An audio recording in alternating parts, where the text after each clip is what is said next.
This is where I met the creepy serial killer.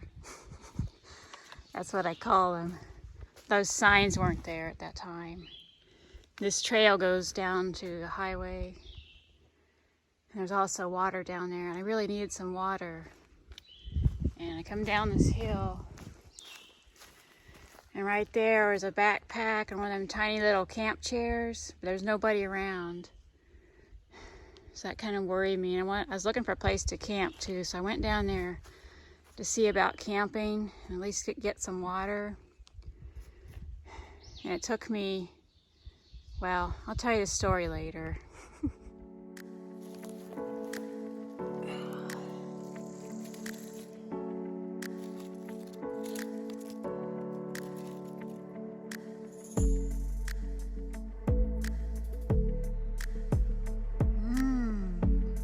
Looks like a tasty morsel. Put that in my noodles tonight.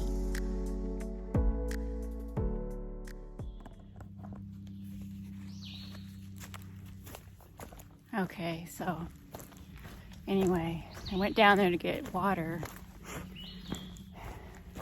And it took me a long time because it's just a tiny trickle. So getting the water, and I hear this, I just have this feeling. And it was like, you need to get out of here now. You really need to get out of here now. I'm like, oh, I have to hurry up and get some water. Get this water filled. And this creepiness just came over me.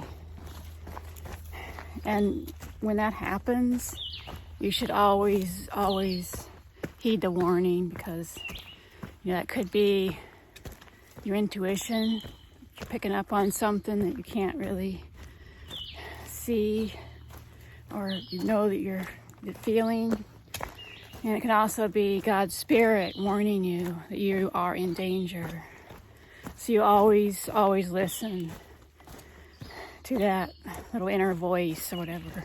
Never ignore it, because things can go bad if you do. So I hurried up and filled my water.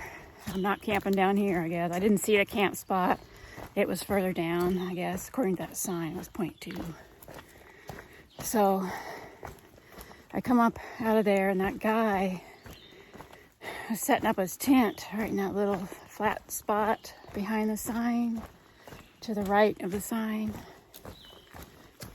And I gave a little, hey, because I didn't startle him, but it did startle him. He jumped a mile. You're like, where'd you come from? It's like, oh, I just went down there to get some water. And then he says, well, you were sure down there a long time. So I don't know if he saw me go down there and thought I was gonna keep on down the trail, or I guess he had to have seen me go down there. So anyway, I was just like, well, yeah, I had to get some water.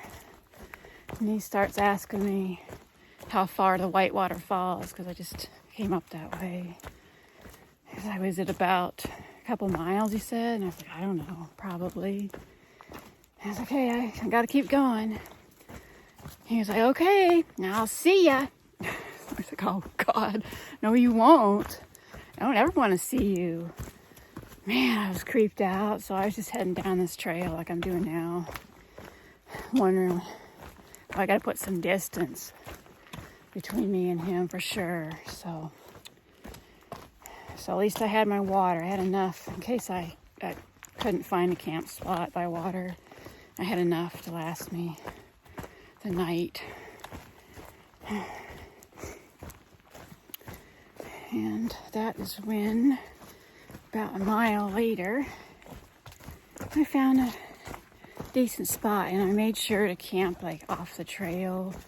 In it was some oak trees with the oak nuts, or if you walked across it, it could crack and crunch in the leaves, so I'd be able to hear anybody sneaking up on me, which I thought I was far enough away, because most serial killers are kind of lazy, They don't want to get too far from the vehicle, because they gotta drag the body back there and dispose of it, stuff like that. So I figured I'd be all right, but I was still nervous. And that is when Well, I'll tell you that story later because I gotta watch for snakes right here. Okay, so anyway, I was hiking along and I saw this area over here. So maybe I can camp right here, but I didn't want to be seen from the trail. So I kept going back this way. Let's see if I can find it. Looks like someone's been back here.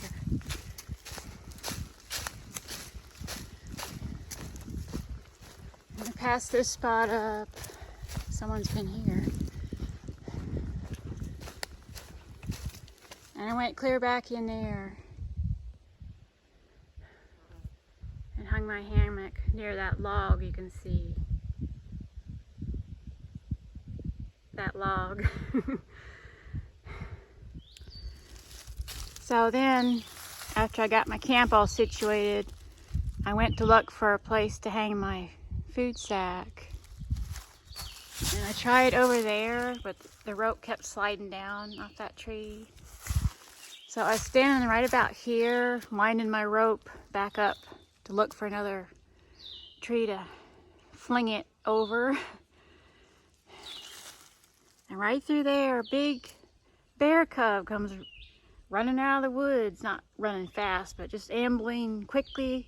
And he's coming right for me. I think he's headed to this tree where there are oak nuts and things, or it was in the fall. And I was like, oh, hey bear. And he stopped. And then he turned around, and then I saw over there the mother bear. She stood up on her hind legs. Oh God, hey, I yelled again. And the bear cub was on his way back to his mother. And she was looking at me, and then over there somewhere was another bear cub. And it ran toward its mother, and the mother dropped down. They all ran away out through there. It's like, oh God, that's the last thing I need. Now I really gotta find a place to hang my bear bag. I don't know, let's see, where is that tree? I found the perfect tree. Oh, I see, it was actually towards the bears. Maybe they found food on this tree before. Right up there on that limb.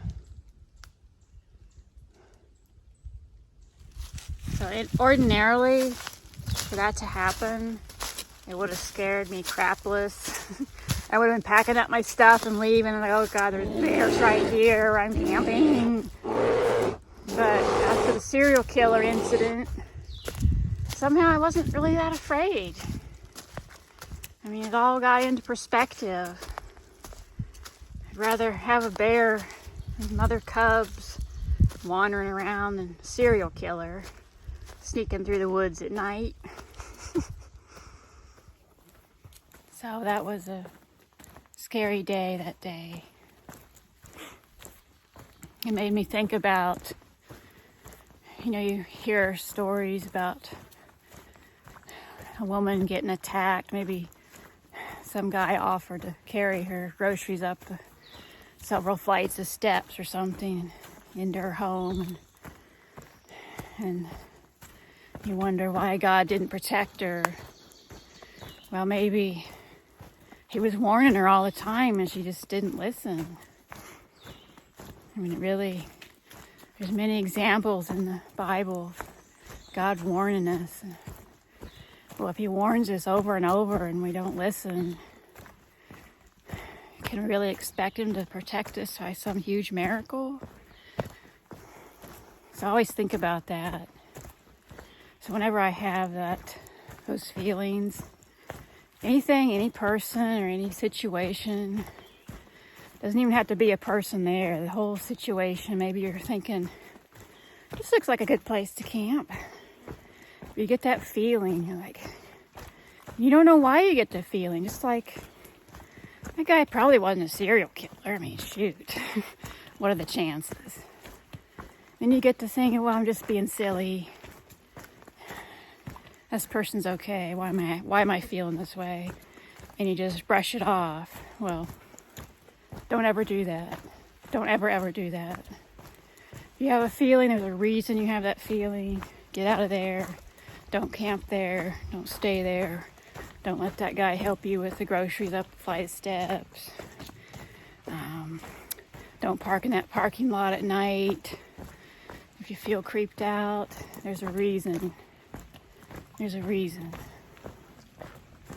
So anyway, so concludes Mare's lessons from the trail. I finally got a chance to do it. Cross over to the other side. Oh, the weather's so much better over here in South Carolina. I hope this trail's kept up. This is one I never took before. Ah.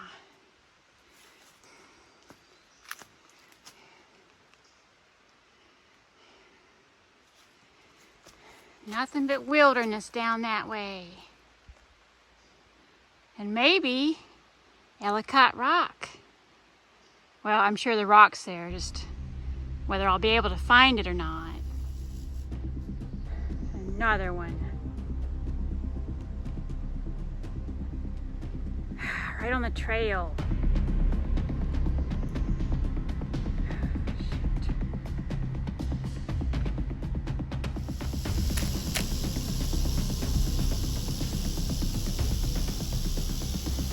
Oh my goodness. Big one.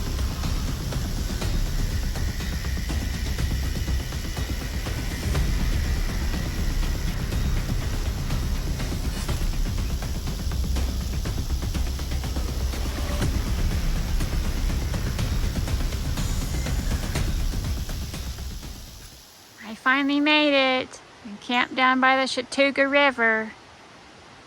By my calculations, I'm just a little bit above Ellicott Rock. Here's my favorite old tree. I hope it stands up one more night. Don't want it coming down on me. I don't want to camp here when these berries are ripe.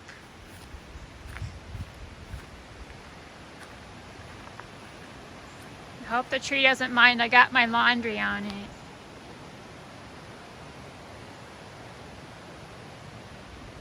Just take a look, the whole middle of it's gone.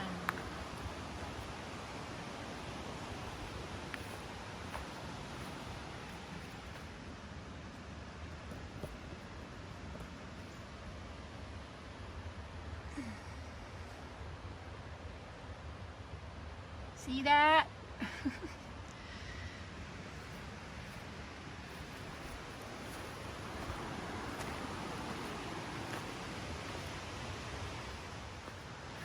And as a bonus, I have a sandy beach.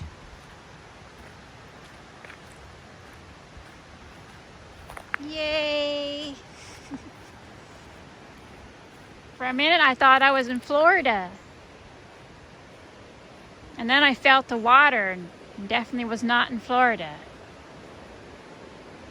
But it was refreshing.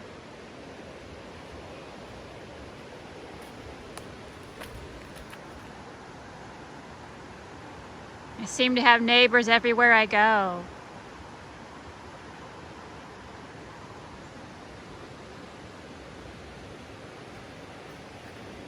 I got here like at 3:30 and then like 3:45 a young couple came like, oh, you got our spot. There's another nice spot up there, so I guess they're happy.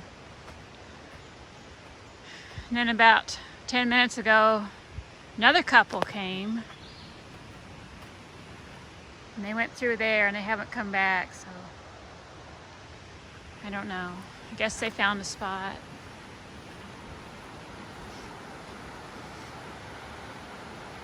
And now that I'm in South Carolina, there's no bugs here. I still got my bug net just in case. There's mosquitoes, but No swarms of black flies here. Yay.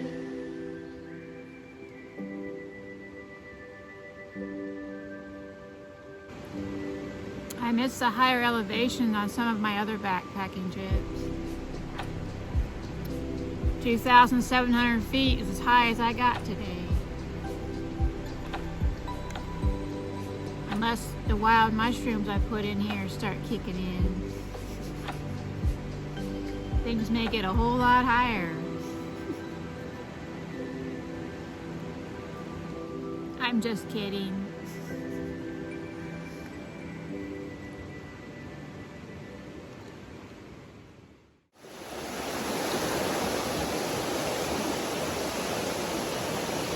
So I'm looking and I haven't found the rock yet.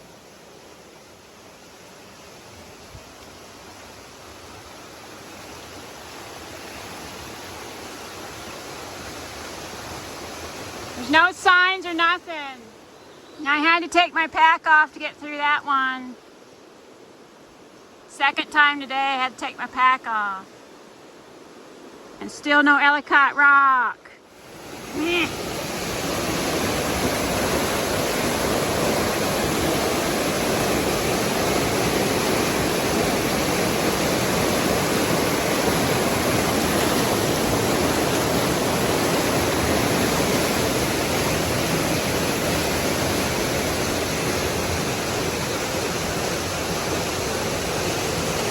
Nothing. Nada. You want to know what that condition is called? Crawl under log syndrome. I think I'm going to have to take my shoes off. Whee!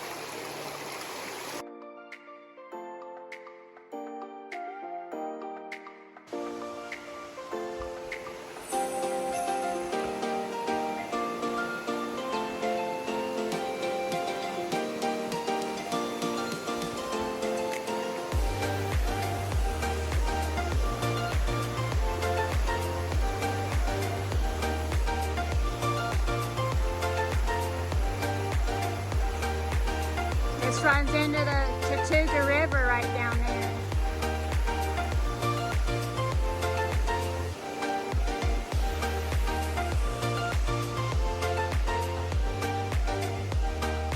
Cool bridge.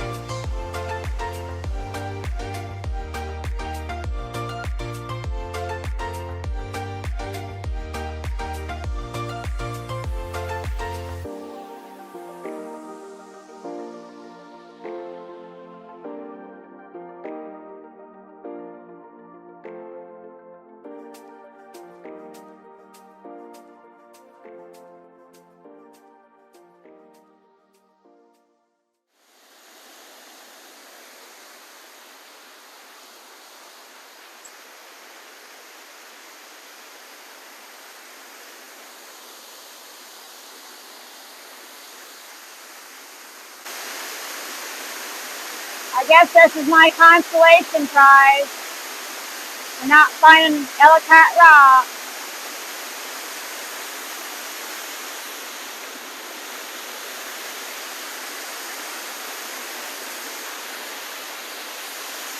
Woo, slippery!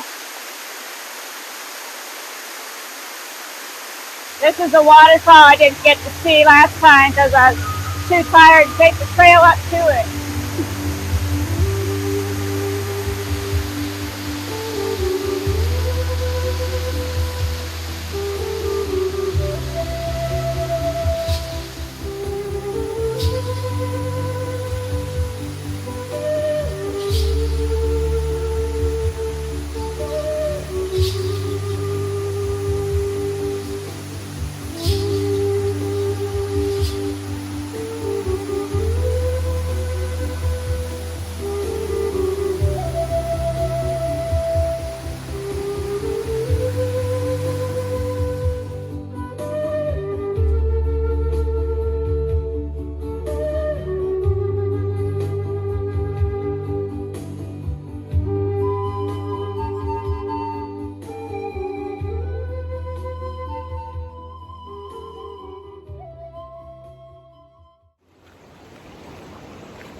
Well, I didn't find Ellicott Rock, but I did find this cute little guy. I was surprised how easy he was to catch. He's trying to get away now. Now, ordinarily, you shouldn't handle the wildlife, but I think in this case, we'll make an exception.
Time for some more snake charming.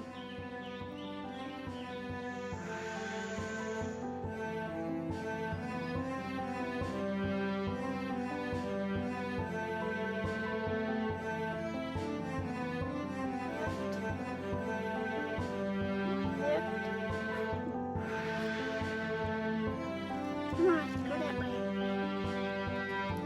That way.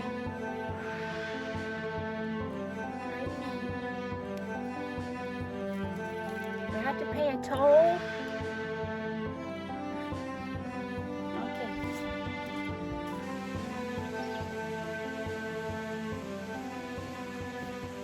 Oh! Oh, it's just a root. I'm spooked.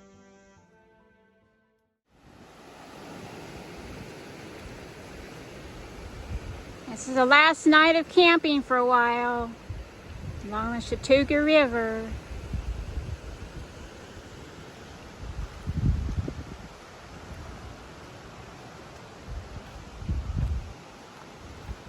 I've thrown caution to the wind and no bug net tonight.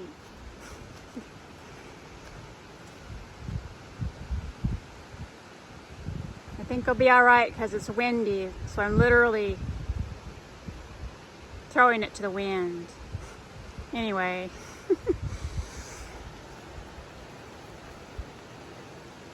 So pretty here. Kind of sad. It's going to be several long months before I'm out here again.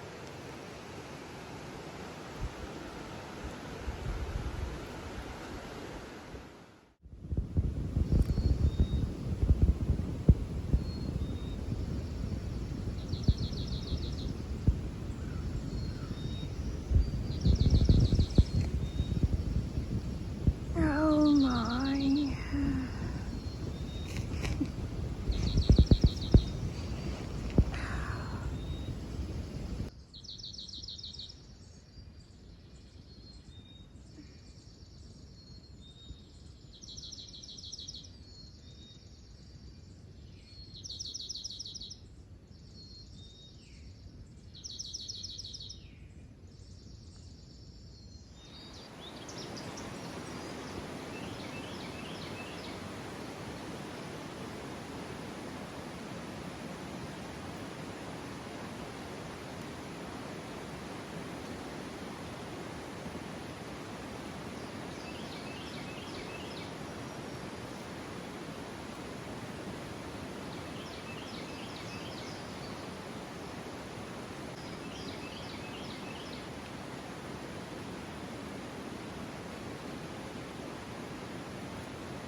coffee.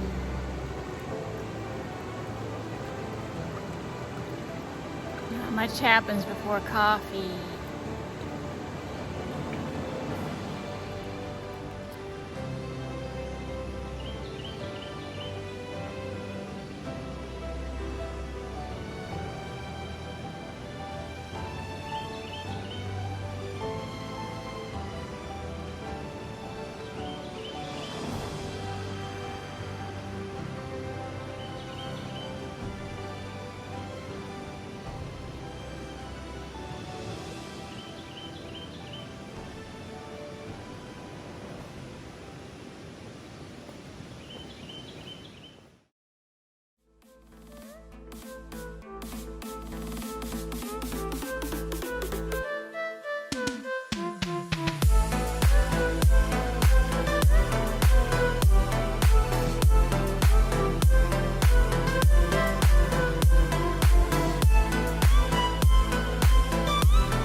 Well, you guys, this is it.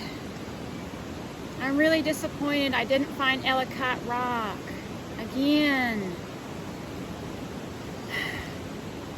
I guess there's nothing left to do but come back out here again. Third time's a charm, right? Oh my goodness. From what I was reading, you have to kind of like step back into the river, like maybe 1 foot back into the river in order to really see it. And somehow I just wasn't comfortable doing that. In all seriousness, I think I'll come back in the fall when the river's down. It was just too high. So it happens. Gives me an excuse to come back out here. And on another note, the stuff I said about the mushrooms, don't ever pick wild mushrooms, just throw them in your pot. Not a good idea. I was totally kidding. And now I don't do shrooms, or I haven't even so much as smoked a cigarette. Didn't want you guys to get the wrong idea about me. I've never really wanted to do, like, who would want to smoke and get that in your lungs, and then, I mean, how are you going to be hiking and whatever. Okay, enough of that.